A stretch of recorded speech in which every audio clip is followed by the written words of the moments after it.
Time is upon us. What's up? Welcome back. I'm John Stark from MacMovieGuy.com, your favorite blind film critic. And today, it's a very special day indeed. These are my final Oscar predictions in all categories. I'm even going to do the shorts. So strap in, strap on, wear one, and click subscribe, like, share, let your friends know, go get them, pause the video, go get the fam, run them around your phone. It's a tiny screen. You can also, like, YouTube is on your TV, so you could actually, like, blow me up in the living room on your, what do you have? And I bet you got a lot of inches. You look like you have a lot of inches. Complimenting you, seeing if that gets the subscribe. Anyway, let's kick it off with Best Animated Short. I've seen none of these. However, most people seem to think Butterfly is winning. I've heard all of the reasonings behind it. I've heard all of these described to me, and I've heard people review and talk about these. It's not like they have audio description. So, of the ones, my gut feels like Retirement Plan is the kind of thing that sort of pulls at the heartstrings a little bit more.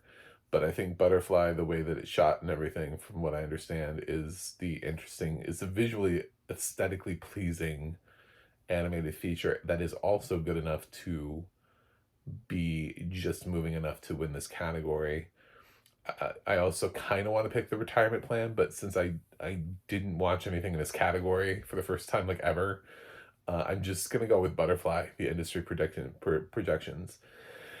Now, in live action short, I actually have seen some of these. Most of these are just online, and you could just watch these, and they're a little bit easier to watch without audio description, some of them anyway.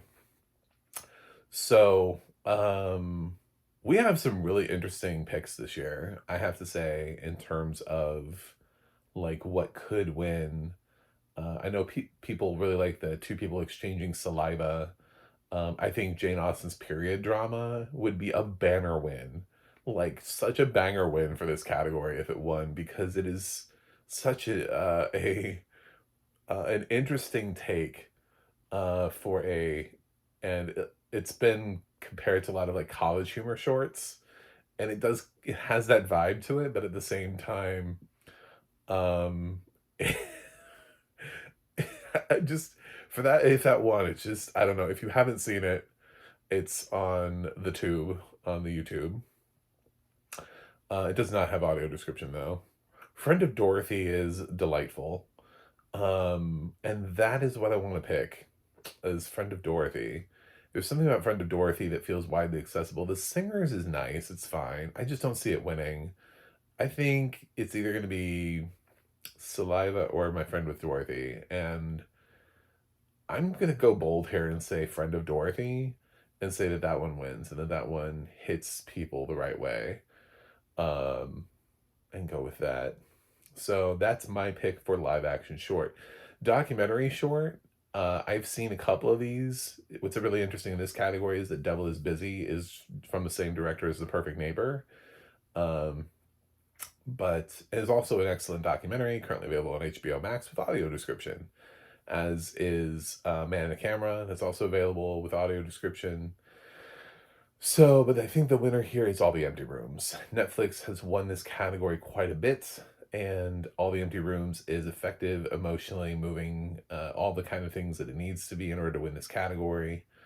Um, I think it stays with people. Netflix has tapped into and used mass shootings to get their nominations before. They had animated short a couple years ago with If Anything Happens, I Love You. Um, so this works for them. I hate to kind of reduce it to that, but if I'm trying to explain why I think it's All the Empty Rooms, it's because this Oscar group has done this recently for this, just in another category. I think All the Empty Rooms is probably the one that's going to hit it. So, those out of the way, we're going to get to the big categories now. The ones that you are just dying to know my opinion on, starting with visual effects. Because as a blind film critic, I know this category like the back of my hand. And I can say with 100% certainty that this category is going to Fire and Ash. Avatar is winning this because if the only reason you wouldn't be voting for Avatar is if you just really hated the franchise and you were mad at it. Like, it's still on like a different level. The whole film basically is a visual effect. So I don't know that every Avatar will win visual effects, but there needs to be a really compelling reason for it to not win, if that makes any sense. Sort of like the grandioseness of the original Lord of the Rings trilogy. There has to be something that stands up against it and says, we're here and we also are using the visual effects.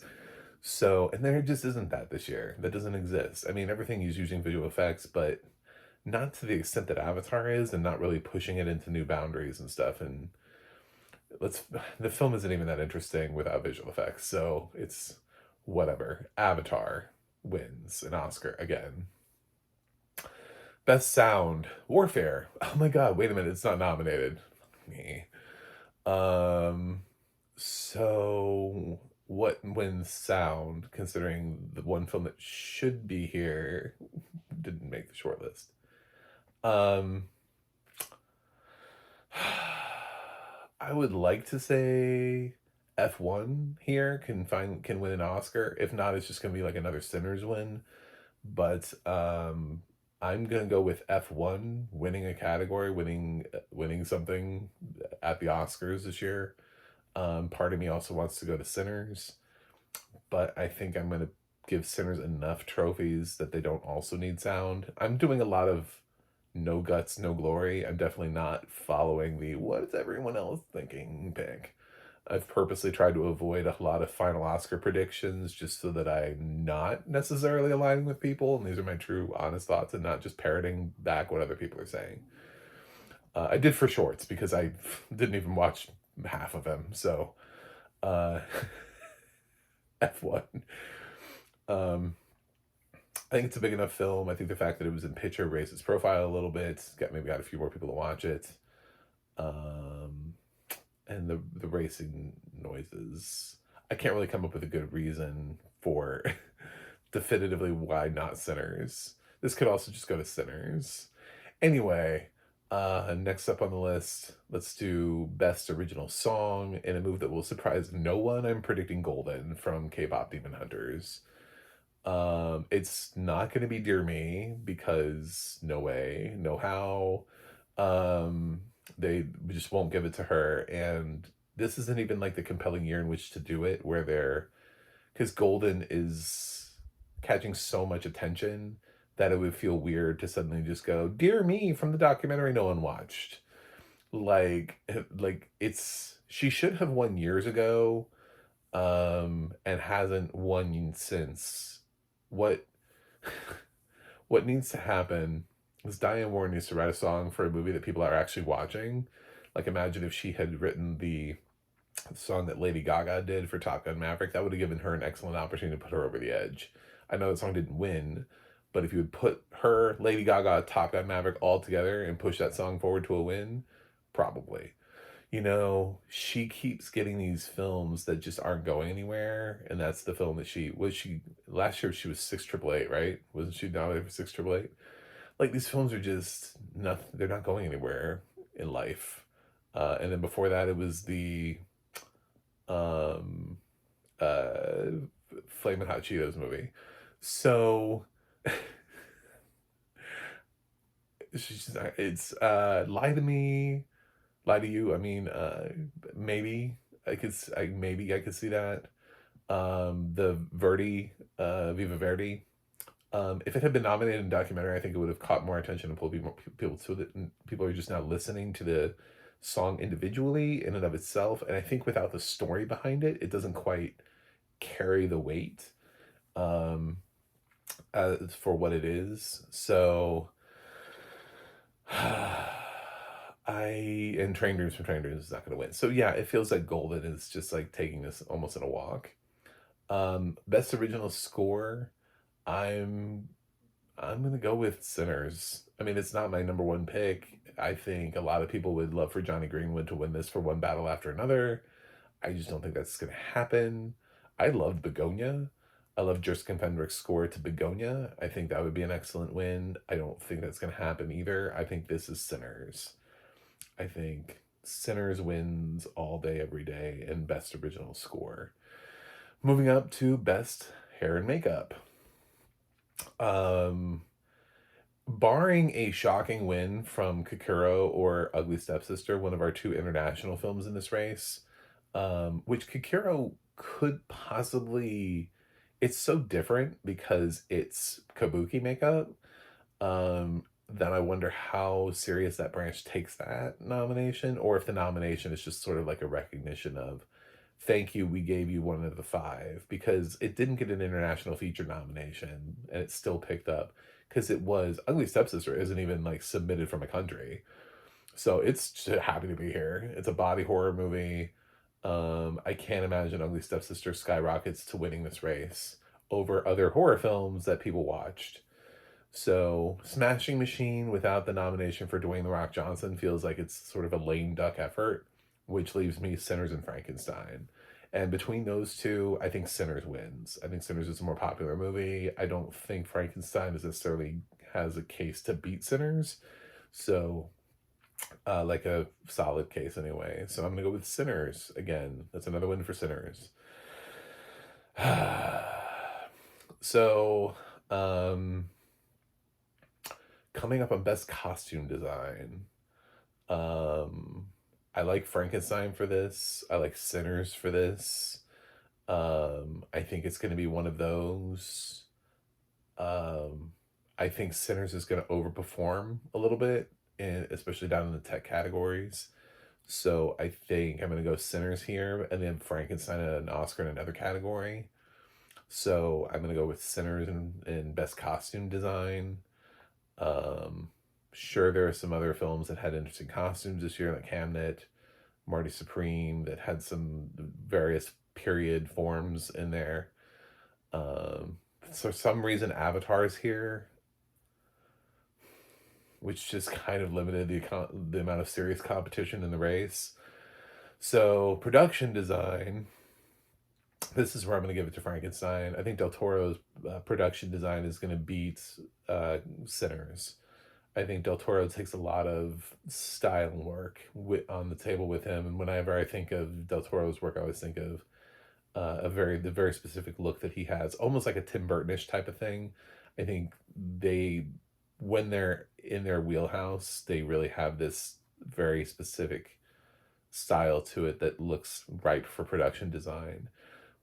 To be fair, Wes Anderson does too, but they never really recognize him for anything like this. It's sad how Wes Anderson's films just get ignored frequently for this. So I think Del Toro gets rewarded for Frankenstein for production design.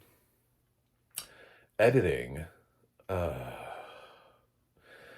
Personally, I would not vote for what I'm going to predict to win here. I think Marty Supreme deserves this. I think the pacing of Marty Supreme warrants the win.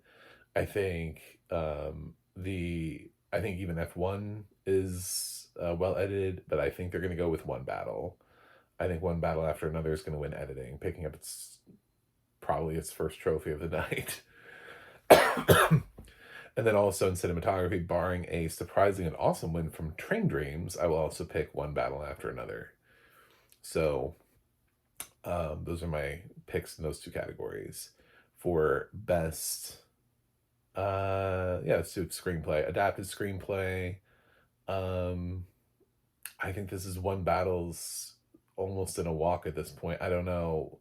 If it wasn't One Battle, like if I came back from the future and they were like, God, One Battle didn't win, and then I didn't tell myself what did win, I'd be like, I don't know, Hamnet maybe, but I feel like this is One Battle all day. So original screenplay, I think this is where Ryan Coogler wins his first Oscar, just like, because they're going to do the screenplay nominations first. The One Battle will be Paul Thomas Anderson's first Oscar, and Sinners will be Ryan Coogler's. So I think those two films are going to win the Oscars in their respective categories. So casting, I think that's going to go to Sinners. I think Sinners picks up another award in casting. And now we're down to the real real. These are the real reals. Who do I think is winning Best Supporting Actress? Um, the great debate.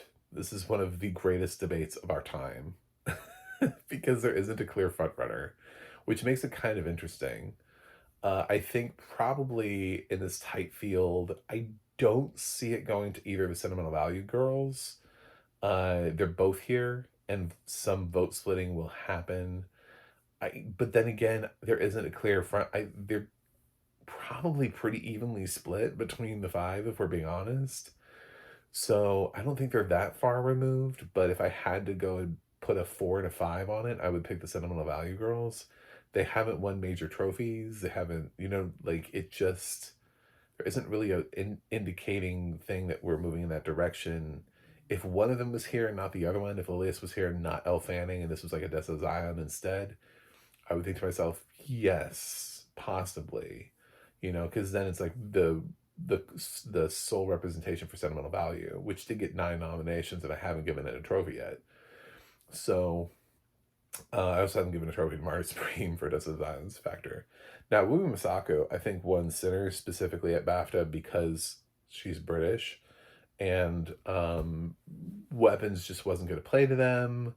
Tiana Taylor didn't feel like a BAFTA play. They didn't really have one that felt their BAFTA play felt like it was going to be sentimental value. Like they were going to go with Lilius from sentimental value. So, um, even like Carrie Mulligan possibly from Battle of Wallace Island. So, I just, um, I think it's, I think the fact that Wumi Masako got in for at BAFTA, I don't know. I think this is still between Amy Madigan and Tiana Taylor.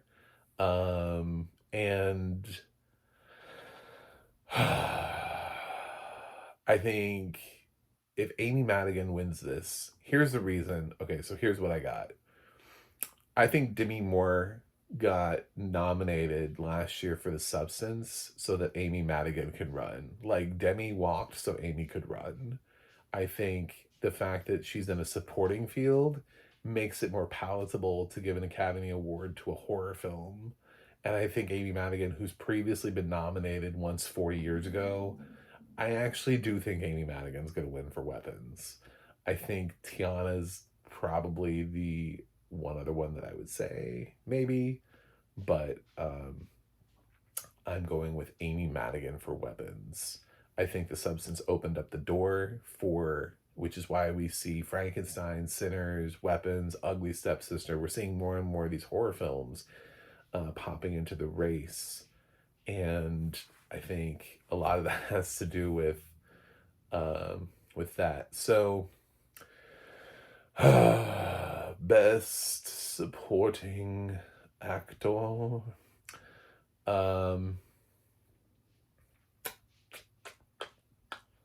Yeah, that's a tough one. So it's not going to be Jacob Elordi. I'm just going to go ahead and tell you that right now. We're going to cut him, cut that man down. He's young. He did win Critics' Choice, and I know some people are like, maybe he'll win the Oscar. I just don't. There's no pathway where I see to victory for Jacob Elordi. He's sort of like my Elle Fanning. Like these two, I just would put in fifth place. I think there's a chance Benicio could pull ahead of Sean Penn and get more votes. What I think is happening still, though, is that the One Battle boys are going to be pulling nominations for each other. Sean Penn, interestingly, has won both of the categories. And it feels like I still hold to the fact that it is something to give somebody their third Oscar, which is the thing that BAFTA wasn't worried about and SAG wasn't worried about. It's one of the things that when we overweigh in another category somebody not winning, you have to kind of take it into perspective about how much precursors carry over into the Oscars. I really think Sean Penn, third Oscar, for somebody who doesn't campaign and isn't universally loved by his peers, I think that's a challenge. I think what's interesting here is that Delroy Lindo is not really tested. He hasn't won anything. He hasn't been his. I think his big speech was, did he get an Image Award? Uh, and then Stellan does have his Globe speech. So it's kind of a weird category because it feels like you want to say Sean Penn because he won the precursors that dictate it. But if Emma Stone won them, would we be giving a third Oscar to Emma Stone and a third Oscar to Sean Penn this year? I don't think so. There's something about being in the Oscar ceremony where I think people know that people have been to the Oscars before and that this would be their third Academy Award, whereas you have Stellan, Delroy, and Jacob who are on their first nominations. Benicio only has one Oscar. So Sean already having won two Academy Awards and having other nominations outside of those just really doesn't feel like there's an urgency to it. I used to think Stellan was the absolute total frontrunner in this category for sentimental value, and then Delroy Lindo came along. And now I'm wondering, has Delroy done enough to sort of surprise? Is Sinners going to carry him? And I would love to see that happen, like as a surprise victory. But I'm gonna stick to my guns here and stick with Stellan Skarsgård. I think it's possible Sentimental Value got 9 Oscar nominations, and it might win something other than the category coming up. Anyway, so Stellan is my pick still for supporting actor. I acknowledge Delroy, but I think Delroy has a better chance than Sean Penn in my no guts, no glory style approach. Actress, this is easy. Jessie Buckley for Hamnet. Um, I'm sorry, Rose. Rose hasn't done enough, and her film is smaller. And I'm not sure everybody's watched it. So Hamnet is Best Picture, um, Best Director. You know, some craft categories, screenplay, that kind of. It's got more visibility to it. If I Had Legs didn't really pick up anything else. So, and as far as the rest of the competition, it's not going to be Kate Hudson. They're not giving Emma Stone her third Academy Award. Renata Bryant's for sentimental value, I suppose, but if the argument is that it's between Jesse and Rose so hard that they're absorbing most of even if they absorb, like, the majority of the votes, then Renata would have to absorb so much away. Like, people would have to be taking so much away from Emma, and virtually no one would be voting for Emma and Kate for Renata to have to come through as, like, the third option. For the people who are like, well, I'm not participating in that battle. I'm going to pick Renata. Rose is in second place here. I think it's Jesse's. So, Best Actor, this is a tough one. I think Chalamet's campaign was a mess. I think his publicist was probably pulling their hair out the whole time, going, what am I doing here? Especially when he doesn't win at BAFTA. I think that's probably a little bit more of a telling win for him, a telling loss than SAG, where I wasn't predicting him to win anyway. And I don't consider SAG being the reason why he didn't win, because he won last year at SAG. So SAG voters know who they voted for last year, and they gave it to him for complete unknown. So he wasn't going to win 2 years in a row at SAG. He had a better chance of winning the Oscar and skipping SAG. So I don't think the fact that Michael B. Jordan won SAG kills Timothée Chalamet completely. I would say Ethan Hawke is no. I think he's the 5th place here. I think DiCaprio is probably in 4th place, if we're being honest. It doesn't really feel like there's enough heat behind him to get him across the finish line for a 4th place win. I think it's between Timmy, Wagner, and Michael B. Jordan. But in any given moment, since I'm pretty certain that Timothée Chalamet has shoved his foot in his mouth one too many times, my question has been, can Wagner Moura pull it out here? And because I'm predicting Stellan, if I were to predict Wagner, I'd be predicting two people who did not win BAFTA and did not win SAG to throw off the whole thing, to throw off the whole like voting elements. Obviously, BAFTA doesn't matter because their winner isn't even nominated, so it doesn't really help at all. It would be better to know who was in second place, which we don't. Um, I kind of wonder if it can't be Michael B. Jordan, but my backup would be Wagner Moura. I think Chalamet is going to find himself a little upset, and they're going to cut to a shot of him, and he's a little too over cocky. He thinks he's walking into this, and they're going to call Michael's name, and that's going to happen for Michael B. Jordan, who is a little bit older. He's also been out there working. Sinners is the most nominated film this year. I think it's possible that Michael B. Jordan wins his first Academy Award this year for Sinners. I'm going to go with that. If I had picked a different actor and supporting actor, I might have gone with Wagner Moura, but I feel like picking two actors who weren't nominated at SAG is a tall order, though I think Wagner has a really strong chance. So, anyway, directors. Let's talk about the directors here. So, the directors. This is really between Paul Thomas Anderson and Ryan Coogler. I don't see anybody else winning this category. I think there's been such a focus on Paul Thomas Anderson and getting him this Oscar that it just feels like, how are people not voting for him for this award? I think Ryan Coogler is picking up a lot of votes from people who are like, it's not his best, it's not PTA's best film. He might make something later on.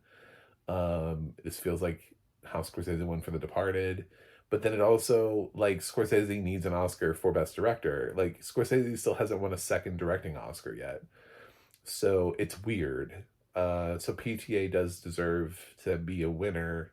Coogler is a little bit of a newer director. PTA has been directing like over a decade longer than Ryan Coogler has, so it makes more sense for him to win here. And I think people are buying into the narrative that this is PTA's year.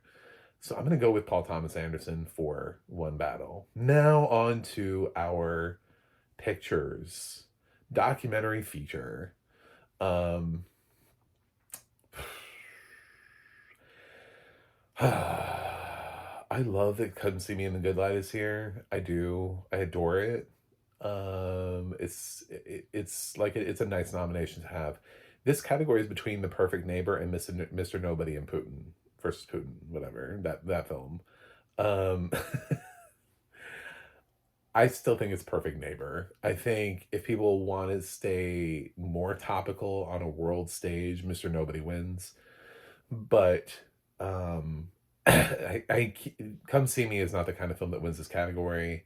Alabama Solution and whatever the fifth documentary is that I've forgotten already. It feels like Mr. Nobody is the one that could possibly take it from Perfect Neighbor. Perfect Neighbor has had such a huge push and focus on it, winning so many awards this season, that I don't know. I don't think it can be beaten. It's got Netflix behind it, which is throwing like a ton of press and everything, and I don't know. I don't know if Perfect Neighbor can be beaten, because this is no longer is it the documentary branch that's voting, it's everyone. Like, everybody votes for the winners. The branches nominate, but then the ballot goes out to all members. So you have to think about what plays broadly, and Perfect Neighbor plays broadly. So you're not thinking about like what are the hoity-toity documentarians going to vote for?